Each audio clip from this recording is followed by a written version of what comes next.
میرے سسر مرنے سے پہلے سب جائیداد دیور کے نام لگا گئے کیونکہ وہ میرے شوہر سے نفرت کرتے تھے۔ دیور کی مجھ پر گندی نظر تھی۔ ایک دن دیور کہنے لگا، اپنے شوہر کو چھوڑ دو، اس کے پاس کچھ نہیں ہے، میری بن جاؤ۔ ایک دن میں سوچ سمجھ کر دیور کو ہاں کر کے اس کے کمرے میں گئی تو میری جان نکل گئی، کیونکہ دیور کے ساتھ وہاں جس رات میں خود کو اپنے دیور کے حوالے کرنے کے لیے اس کے کمرے میں گئی تو دروازے کے اندر داخل ہونے سے پہلے ہی میرے رونگٹے کھڑے ہو گئے۔ میں سوچ بھی نہیں سکتی تھی کہ اس وقت ساتھ کے کمرے میں کوئی اور بھی اس کے ساتھ موجود ہو سکتا ہے۔ میں جو رات کے اس پہر نیم برہنہ کالی ساڑی پہنے ساتھ کے لیے سچ سنور کر یہاں تک آئی تھی، اب کمرے کے دروازے پر کھڑی سن ہو کر رہ گئی تھی۔ میرے سسر مجھ سے بہت محبت کرتے تھے، لیکن میں سوچ بھی نہیں سکتی تھی کہ میرے سسر مرتے مرتے ہمارے ساتھ ایسی ناانصافی کر جائیں گے۔ میرے شوہر سے انہیں لاکھ اختلاف سہی، لیکن میرے شوہر ان کے بڑے بیٹے تھے۔ لیکن میرے سسر نے تو اپنے بڑے بیٹے کو کچھ بھی نہ سمجھا اور اپنے کروڑوں کی جائیداد میں سے ہمارے نام 1 روپیہ بھی نہ چھوڑا۔ جس گھر میں ہم رہتے تھے وہ گھر بھی دیور کے نام کر دیا اور باقی ساری جائیداد بھی۔ میرا دل اپنے مرحوم سسر کی طرف سے بہت زیادہ خراب ہو گیا تھا۔ میں نے ان کے آخری وقت میں اتنی زیادہ خدمت کی تھی کہ مجھے اپنے شوہر کو بھی وقت دینے کا موقع نہیں ملتا تھا، اور یہ سب میں نے اسی لیے کیا تھا کہ وہ جانے سے پہلے میرے نام یہ حویلی کر جائیں۔ مجھے اس حویلی کی مالکن بننا تھا، لیکن اب میرا یہ خواب ہی رہ گیا تھا۔ سسر کے انتقال کے بعد جو وصیت نامہ کھلا تو میرے قدموں تلے سے زمین نکل گئی۔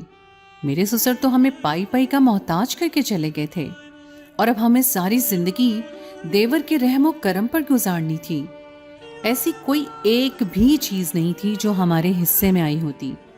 مجھے اپنا دیور بہت ہی زہر لگتا تھا، کیونکہ اس کی نظر کچھ اچھی نہیں تھی، اور اس وصیت نامے کے بعد تو مجھے اس سے نفرت سی ہو گئی تھی۔ میں جہاں بھی موجود ہوتی وہ میرے پیچھے پیچھے چلا آتا اور ہر وقت میرے آگے پیچھے رہتا، جبکہ وہ خود بھی شادی شدہ تھا، لیکن پھر بھی اس کی نظریں میرے جسم کا طواف کرتی تھیں۔ وہ بنا دستک دیے ہی میرے کمرے میں گھسا چلا آتا اور بغیر دوپٹے کے میرے وجود پر اس طرح دیکھتا کہ میں شرم سے پانی پانی ہو جاتی۔ کئی دفعہ تو اس نے بہانے سے مجھے چھونے کی بھی کوشش کی۔ وہ اکثر یہی کہتا کہ بھرجائی جی، آپ سے زیادہ خوبصورت عورت میں نے آج تک نہیں دیکھی، آپ تو قیامت سے بھی زیادہ قیامت ہیں۔ لیکن آج تک میں یہی سوچ کر اسے جھیلتی آئی تھی کہ جیسے ہی یہ حویلی میرے نام ہوگی میں اسے یہاں سے باہر کر دوں گی۔ دیور کی بیوی اس سے عمر میں بڑی ہونے کے ساتھ ساتھ بہت زیادہ بے ڈول تھی۔ وہ ہر وقت آرام کرتی اور اس قدر کھاتی کہ اس کا جسم غیر متناسب ہو گیا تھا، جبکہ میں زیادہ عمر کے باوجود بھی بہت زیادہ خوبصورت اور پرکشش جسامت کی مالک تھی۔ دیور کی بیوی کو نہ اوڑھنے پہننے کا سلیقہ تھا اور نہ بات کرنے کا ڈھنگ، جبکہ میں ایک پڑھی لکھی عورت تھی اور چست لباس اور گہرے گلے پہننا میرا شوق تھا۔ میں سارا دن گھر میں بھی چست لباس پہنتی اور سلیقے سے گفتگو کرتی، سب کی نظروں کا مرکز بنی رہتی۔ کئی دفعہ میرے دیور نے اپنے جذبات کو بیان کرنے کی کوشش بھی کی تھی، لیکن میں نے کبھی اس کی پذیرائی نہیں کی تھی۔ اس کی آنکھوں میں چھپی ہوس مجھے صاف نظر آتی تھی، اور جب میرے سسر نے ہمیں اس طرح جائیداد سے بے دخل کیا تو میرے اندر ان کے خلاف مزید آگ بھڑک اٹھی۔ میں نے وصیت نامہ کھلنے کے اگلے دن ہی اپنے شوہر سے کہا کہ اب اس حویلی میں رہنے کا ہمارا کوئی حق نہیں، ہم دونوں کو یہاں سے چلے جانا چاہیے۔ دراصل میں اپنے دیور سے جان چھڑا کر بھاگنا چاہتی تھی۔ پہلے تو سارا دن سسر گھر میں رہ کر سب پر نظر رکھتے تھے، اور وہ اپنے بابا کے ڈر سے مجھ سے تھوڑا فاصلے پر رہتا تھا، لیکن اب وہ نہیں رہے تھے تو مجھے یقین تھا کہ وہ میرے شوہر کی غیر موجودگی میں مجھے بہت زیادہ پریشان کرے گا اور تمام فاصلوں کو مٹانے کی پوری کوشش کرے گا۔ لیکن میرے شوہر نے صاف لفظوں میں کہا کہ ان کی جیب میں ایک پھوٹی کوڑی بھی نہیں ہے۔ اگر وہ یہ حویلی چھوڑ کر جائیں گے تو کہاں جائیں گے؟ ابھی تک دیور نے ایسی کوئی بات نہیں کی تھی کہ وہ ہمیں اس حویلی سے نکال دے گا یا میرے شوہر کو کاروبار سے باہر کرے گا۔ میرے شوہر مجھے گالیاں دیتے ہوئے کہنے لگے کہ عقل کی ماری عورت، اپنی عقل پر ہاتھ مار اور سوچ کہ خود ہی در در کی ٹھوکریں کھانے پر تلی ہوئی ہے۔ چپ چاپ اس حویلی میں بیٹھی رہ، تجھے یہاں بھلا کون سی تکلیف ہو رہی ہے؟ اب میں انہیں کیا بتا کہ ان کا بھائی مجھ پر کس طرح سے نظر جمائے بیٹھا ہے، اور جس دن ان کے بھائی کو موقع ملا وہ میرے ساتھ کسی بھی حد تک چلا جائے گا۔ لیکن اگر دیکھا جاتا تو میرا شوہر ٹھیک ہی کہہ رہا تھا۔ مجھے بھی معلوم تھا کہ میرے شوہر کے پاس 1 روپیہ بھی ذاتی نہیں ہے، تو پھر ہم حویلی چھوڑ کر کہاں جاتے؟ یہاں تو ہمارے عیش ہی عیش تھے، ہر چیز ہی ہمیں میسر تھی۔ ہر وقت حویلی میں نوکر موجود رہتے جو ہمارے حکم پر جان دینے کو تیار ہوتے۔ اگلے دن جب میرے شوہر کاروباری معاملہ دیکھنے کے لیے گھر سے نکل گئے اور میں حویلی میں ملازموں کے پیچھے کام کروانے کی غرض سے پھرنے لگی، تو میرا دیور بھی میرے پیچھے پیچھے ہی چلا آیا۔ اس کی بیوی امید سے تھی اور زیادہ تر وقت وہ اپنے کمرے میں ہی آرام کرتی تھی، ویسے بھی وہ اپنے کمرے سے کم ہی نکلتی تھی۔ دیور نے فوراً مجھے اپنے پیچھے سے آواز دے کر کہا، بھرجائی جی ذرا بات تو سنیے۔ اس کی آواز پر میرے جسم میں کانٹے اگ گئے، لیکن مجبوراً مجھے رکنا پڑا۔ حویلی کی یہ راہداری بالکل خالی تھی اور یہاں نوکروں کا گزر نہیں ہوتا تھا۔ سعد نے مجھے تنہائی میں پا کر ہی آواز دی تھی۔ میں نے پلٹ کر کہا کہ سعد، جو بھی بات ہے جلدی جلدی کہہ دو، مجھے بہت زیادہ کام ہے۔ دراصل مجھے اکیلے میں اس سے خوف آ رہا تھا۔ میری بات سنتے ہی سعد دل لگی کرتے ہوئے کہنے لگا کہ ارے بھرجائی، آپ کو کام کرنے کی کیا ضرورت ہے؟ آپ تو بس آرام کیجیے یا پھر عیش کیجیے، سارے کام خود ہی ہوتے رہیں گے۔ یہ کہتے کہتے وہ میرے قریب چلا آیا اور مجھے دیوار کے ساتھ لگا کر میرے بہت قریب ہو گیا۔ اس کے وجود سے اٹھتی پرفیوم کی خوشبو کی وجہ سے میری سانسیں رکنے لگی تھیں۔ وہ پوری طرح میری حالت سے محظوظ ہو رہا تھا۔ میرا دوپٹہ کندھے سے گر گیا تھا اور سعد کی نظر میرے گہرے گلے پر جم گئی تھی۔ وہ مجھ سے پوچھ رہا تھا کہ آپ نے یہ حسن کہاں سے چرایا ہے؟ میں جو اس کی قربت پا کر اپنے ہوش کھونے لگی تھی۔ اس کی بات سن کر میں نے کوئی خاطر خواہ جواب نہ دیا اور جلدی سے اپنے دوپٹے کو ٹھیک کرنے لگی۔ وہ اچانک خود ہی بول اٹھا کہ آپ کے جسم پر یہ لال رنگ کا جوڑا خوب جچتا ہے، ایسا لگتا ہے کہ جیسے آسمان سے کوئی پری اتر آئی ہو۔ میں نے ایک لمحے کے لیے اس کی بے پاک نظروں کو دیکھا جو بڑی آرام سے میرے پورے جسم پر نظریں جمائے مجھ سے بات کر رہا تھا، اور بنا کوئی جواب دیے ہی تیزی سے اپنے کمرے کی طرف بڑھنے لگی تو اس نے پھر سے آواز دے کر روکا۔ میں بہت زیادہ گھبرا گئی تھی۔ کیا آپ کو نہیں لگتا کہ آپ اپنا حسن برباد کر رہی ہیں؟ بھرجائی جی، بابا نے تو جاتے جاتے آپ لوگوں کے حصے میں پھوٹی کوڑی بھی نہ چھوڑی، اور آپ لوگ اب میرے رحم و کرم پر پڑے ہیں۔ آپ کے شوہر کو تو اتنی بھی توفیق نہیں کہ اپنے اور آپ کے مستقبل کے لیے کچھ سوچ لے۔ میں جتنا کام اسے بتاتا ہوں وہ اتنا ہی کام کر کے گھر آ جاتا ہے۔ بابا بھی اس کی اسی کام چوری سے تنگ تھے، اور اس لیے بابا نے اس کے حصے میں کچھ بھی نہ چھوڑا تاکہ وہ محنت کر کے کچھ حاصل کرے۔ لیکن بابا کے انتقال کے بعد اب وہ میرے ٹکڑوں پر پلنا مناسب سمجھتا ہے۔ ایک ایسے شخص کے ساتھ آپ اپنی جوانی اور زندگی کیوں برباد کرنا چاہتی ہیں؟ آپ کو کچھ بھی نہ دے سکا، وہ تو آپ کی جھولی میں ایک اولاد بھی نہ ڈال سکا۔ میرے دیور نے جان بوجھ کر میری دکھتی رگ پر ہاتھ رکھ دیا تھا۔ اولاد کے نہ ہونے کے دکھ میں میں دن بدن گھلتی جا رہی تھی۔ اچانک ہی میری آنکھیں پانی سے بھرنے لگی تو میرے دیور کو اندازہ ہو گیا کہ اس نے صحیح جگہ پر نشانہ باندھا ہے۔ وہ ایک دفعہ پھر میرے قریب آتے مجھے کہنے لگا کہ آپ کی جوانی دیکھ کر تو کبھی کبھی میں بھی گھائل ہونے لگتا ہوں۔ آپ ایک نکمے شخص کے پیچھے خود کو تباہ کر رہی ہیں۔ ایک دفعہ آگے بڑھ کر تو دیکھیں، آپ کو زندگی میں کسی چیز کی کوئی کمی نہیں ہوگی اور آپ کی جھولی اولاد سے بھی بھر جائے گی۔ میں آپ کے حسن کو اپنی دولت سے اور اپنی محبت سے مزید نکھار دوں گا۔ میں نے حیرت سے دیور کی طرف دیکھا کہ وہ کیا کہنا چاہ رہا ہے۔ میرے دیور نے کہا کہ میں آپ کے ساتھ کچھ قیمتی لمحے گزارنا چاہتا ہوں۔ میرے بھائی کے ساتھ آپ کو کچھ بھی حاصل نہیں ہوگا۔ آپ اپنا کچھ وقت مجھے دے دیجئے اور بدلے میں مجھ سے سب کچھ لے لیں۔ مجھے آپ کے حسن کی قدر ہے۔ میں نے غصے سے اس کی طرف دیکھا تو کہنے لگا، بھرجائی جی بے فکر رہیے، میرے بھائی کو اس بارے میں کچھ بھی علم نہیں ہوگا۔ اور نہ ہی میری بیوی کو۔ ہم دونوں آرام سے ایک دوسرے کو وقت دیں گے اور خوش رہیں گے۔ مجھے آپ کی جوانی سے مطلب ہے اور آپ کو دولت سے۔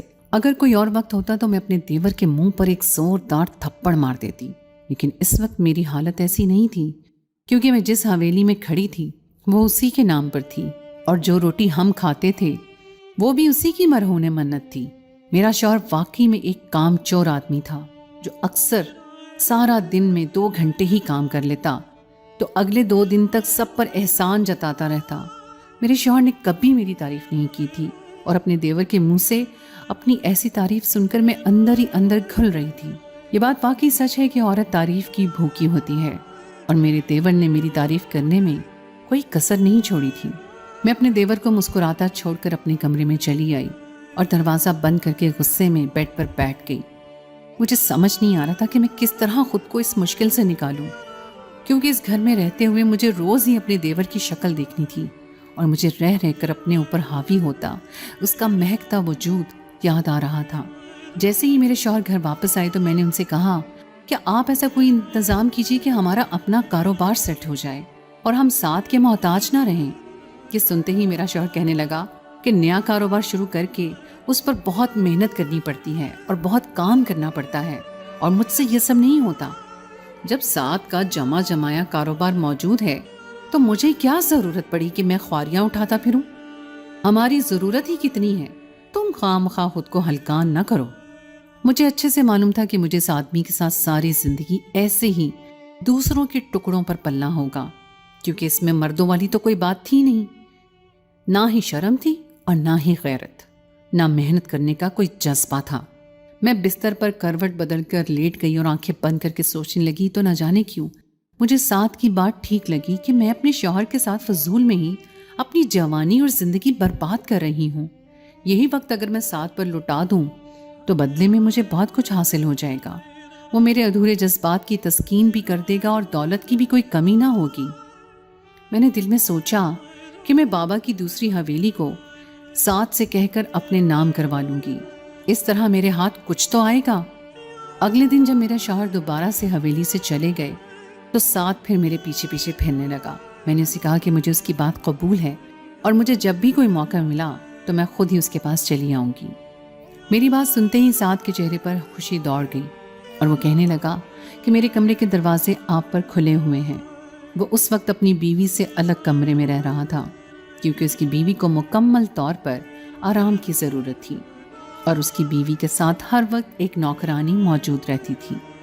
اگلے 2 دن ایسے ہی گزر گئے اور مجھے کوئی موقع نہ مل سکا، کیونکہ میرا کام چور شوہر گھر میں ہی بیٹھا رہتا تھا۔ رات جب میں کمرے میں آئی تو میرا شوہر کہنے لگا کہ وہ کسی کام سے جا رہا ہے اور میں اس کا انتظار نہ کروں۔ یہ سن کر تو میری باتیں ہی کھل گئی تھی، مجھے ساتھ کے پاس جانے کا موقع مل گیا تھا۔ میں نے ایک ہلکی سی کالے رنگ کی ساڑی پہنی اور خود پر ڈھیر سارا پرفیوم چھڑک کر، خوبصورت تو میں پہلے سے ہی تھی، اب تیار ہو کر قیامت ڈھا رہی تھی۔ مجھے کسی بھی طرح ساتھ سے دوسری حویلی کو اپنے نام کروانا تھا، تاکہ میں بعد میں ساتھ سے جان چھڑوا کر ایک پرسکون زندگی گزار سکتی۔ خوب سجنے سنورنے کے بعد جب مجھے اچھی طرح اندازہ ہو گیا کہ اب سارے ملازم اپنے اپنے کوارٹر میں چلے گئے ہیں تو میں اپنے کمرے سے نکل کر ساتھ کے کمرے کی طرف بڑھی۔ ساتھ کے کمرے کا دروازہ ہلکے سے کھلا ہوا تھا، اور اس سے پہلے کہ میں کمرے کے اندر پوری طرح قدم رکھتی، یہ دیکھ کر میری جان نکل گئی کہ وہاں تو پہلے سے ہی ساتھ کے ساتھ میرا شوہر موجود تھا۔ میں نے اپنا سر پکڑ لیا، کیونکہ میرے شوہر نے یہ کہا تھا کہ وہ کام سے جا رہا ہے، لیکن یہ نہیں کہا تھا کہ وہ حویلی سے باہر جا رہا ہے۔ میں غلط سمجھ بیٹھی تھی۔ اس سے پہلے کہ میں اپنے کمرے کی طرف کا راستہ لیتی میرے شوہر کی آواز نے مجھے وہاں رکنے پر مجبور کر دیا تھا۔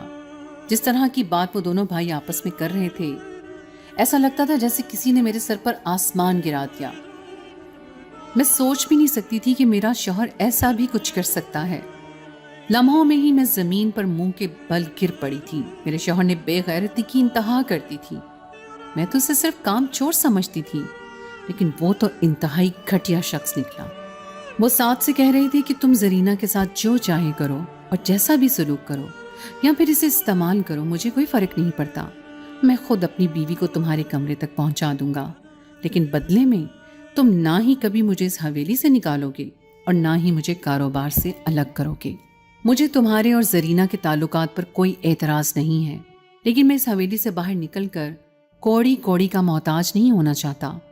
ساتھ کہنے لگا کہ میں نے زرینہ سے بات کی ہے اور جلد ہی میرے کمرے میں وہ خود چلی آئے گی، لیکن تمہیں ہر رات ڈیرے پر گزارنی ہوگی تاکہ زرینہ پرسکون ہو کر میرے ساتھ رہ سکے۔ بدلے میں تمہیں کاروبار میں حصہ بھی دوں گا اور اس حویلی سے بھی کبھی نہیں نکالوں گا۔ میرے شوہر نے مسکراتے ہوئے ڈیل ڈن کر لی تھی۔ میں جو یہ سوچ کر سعد کے کمرے تک آئی تھی کہ اس سے بدلے میں ایک حویلی اپنے نام لکھوا لوں گی، میرا شوہر تو مجھ سے بھی 10 قدم آگے نکلا تھا۔ اس نے تو اپنے بھائی کے ساتھ میرا ہی سودا کر دیا تھا۔ میرا شوہر جیسے ہی سعد کے کمرے سے نکلنے لگا تو میں خود ہی ایک پلر کے پیچھے چھپ گئی، اور جب وہ حویلی سے باہر چلا گیا تو میں سعد کے کمرے میں داخل ہوئی۔ مجھے اس طرح بن سنور کر جسم جھلکاتی کالی ساڑی میں اپنے کمرے میں آتا دیکھ کر تو سعد خوشی سے دیوانہ ہو گیا اور تڑپ کر میرے پاس چلا آیا اور میرا ہاتھ پکڑ کر مجھے اپنے بستر پر بٹھا لیا۔ وہ اپنی نظروں سے ہی اپنی پیاس بجھانے میں مصروف تھا اور بار بار مجھے سر سے پاؤں تک دیکھتا ہوا میرے گورے بدن کو اپنی آنکھوں میں سما رہا تھا۔ اس کی بےتابیاں عروج پر تھیں اور وہ بہت زیادہ مدہوش نظر آ رہا تھا اور میرے ہاتھوں کو بار بار چوم رہا تھا۔ میں سعد کے کان کے قریب جھکی اور آہستہ اس کے کان میں سرگوشی کی کہ میں ہمیشہ کے لیے اس کی ہو سکتی ہوں اگر وہ میری ایک بات مان لے۔ میری بات سن کر وہ ایک لمحے کے لیے چونکا تھا، لیکن میں جانتی تھی کہ آج کی رات وہ میری ہر بات مان لے گا۔ وہ تو مجھے دیکھ کر اپنے جذبات قابو میں نہیں کر پا رہا تھا اور میری بات سن کر فوراً ہی کہنے لگا، زرینہ تم حکم تو کرو، میں تمہارے لیے جان بھی دے دوں۔ میں تو خود بھی یہی چاہتا ہوں کہ اب تم ہمیشہ میری ہو کر رہو۔ میں نے اس کے کان میں ایسی بات کہی کہ وہ اچھل کر رہ گیا اور کہنے لگا، زرینہ یہ تم کیا کہہ رہی ہو؟ میں نے خود کو اس پر نچھاور کرتے ہوئے اسے کہا کہ میں اپنے پورے ہوش و حواس میں یہ بات کر رہی ہوں۔ اگر وہ میری بات مانے گا تبھی میں خود کو پوری طرح اس پر عیاں کر دوں گی اور ساری زندگی کے لیے اس کی غلام ہو جاؤں گی۔ سعد کے چہرے پر ایک شیطانی مسکراہٹ پھیل گئی تھی اور اس نے مجھے فوراً اپنی باہوں میں بھر لیا تھا، جس کا مطلب یہ تھا کہ وہ میری بات مان گیا ہے، اور میرے چہرے پر مسکراہٹ آ گئی تھی۔ اپنے کمرے سے لے کر سعد کے کمرے تک کا راستہ میں نے بہت مشکل سے طے کیا تھا، لیکن دروازے پر کھڑے ہو کر جو گفتگو میں نے سنی تھی اس کے بعد آگے کی منزل خود بخود آسان ہو گئی تھی۔ ساری رات میں سعد کے کمرے میں اس کے ساتھ ہی رہی۔ اس کا پاگل پن تو اپنی حدوں پر تھا۔ وہ دنیا بھلائے بس مجھ میں سما گیا تھا اور ہم دونوں ساری رات یوں ہی ایک دوسرے کو مکمل کرتے رہے۔ سعد کو میری طلب تو بہت پہلے سے تھی، لیکن اس رات تو میں بھی سعد کا ساتھ دے رہی تھی کیونکہ وہ میری شرط مان گیا تھا۔ صبح جب میں سعد کے کمرے سے نکلنے لگی تو سعد نے کہا کہ وہ مجھ سے کیا ہوا وعدہ ضرور پورا کرے گا۔ میں نے مسکرا کر کہا کہ مجھے اس کی بات پر یقین ہے، اگر وہ اپنے وعدے کا پابند رہا تو میں اسے زندگی بھر اسی طرح خوش رکھوں گی۔ جب میں کمرے میں آئی تو میرا شوہر موجود نہیں تھا۔ میں نے اپنا لباس تبدیل کیا اور آرام سے بستر پر گر کر سو گئی۔ زندگی کا ایک نیا باب شروع ہونے جا رہا تھا جسے میں نے اپنے ہاتھ سے لکھا تھا۔ میں نے سعد سے کہا تھا کہ میں ساری زندگی کے لیے اس کی ہو سکتی ہوں اگر وہ میرے شوہر کو گھر اور جائیداد سے بے دخل کر کے سڑک پر کھڑا کرتے تو۔ میں نے سعد سے کہا تھا کہ وہ مجھ سے نکاح کر لے، میں اپنے شوہر سے طلاق لے کر اس کی بیوی بن جاؤں گی۔ ہمارے یہاں تو ویسے بھی مردوں کی 2 شادیوں کا رواج عام تھا۔ سعد کے کمرے تک جانے سے پہلے میں ہر پل اسی شش و پنچ میں مبتلا تھی کہ میں اپنے شوہر کو کتنا بڑا دھوکہ دے رہی ہوں، لیکن جب میں نے اپنے شوہر کی بات سنی کہ وہ اپنی کام چوری کی وجہ سے مجھے خود ہی اپنے بھائی کے بستر پر پیش کرنا چاہتا ہے تو میرے اندر ایک آگ بھڑک اٹھی اور میں نے سوچا کہ میں اپنے شوہر کے ذریعے کیوں فروخت ہوں۔ اگر مجھے سعد کے بستر تک جانا ہی ہے تو میں اپنے شوہر کو چھوڑ کر کیوں نہ سعد سے نکاح کر لوں۔ مجھے معلوم تھا کہ 1-2 دن میں سعد میرے شوہر کو نہ صرف اس حویلی سے نکال دے گا بلکہ کاروبار سے بھی الگ کر دے گا، اور پھر میرا شوہر روپے کے لیے محتاج ہو جائے گا۔ جس محتاجی سے بچنے کے لیے وہ میرا سودا کر رہا تھا، میں نے اسے اسی محتاجی میں زندگی بھر کے لیے دھکیل دیا تھا۔ وہ میرا جسم بیچ کر پیسہ کھانا چاہتا تھا جو مجھے کسی صورت قبول نہیں تھا۔ سعد نے وعدے کے مطابق اگلے ہی دن میرے شوہر کو باہر کر دیا تھا اور میں نے اپنے شوہر سے طلاق لے لی تھی۔ میں حویلی میں عدت گزار رہی تھی۔ سعد نے اپنی دوسری شادی کی خبر بھی اپنی بیوی کو دے دی تھی۔ اب مجھے اندازہ ہوا تھا کہ میرے سسر نے میرے شوہر کو جائیداد سے بے دخل کرنے کا فیصلہ کیوں کیا تھا، کیونکہ وہ اس لائق ہی نہیں تھا کہ اس کے ہاتھ میں ایک جمع جمایا کاروبار دیا جاتا۔ تو دوستو، یہ تھی ہماری آج کی کہانی۔ امید ہے آپ کو آج کی کہانی پسند آئی ہوگی۔ کہانی اچھی لگے تو اسے لائک ضرور کیجیے، اپنے دوستوں کے ساتھ شیئر کیجیے۔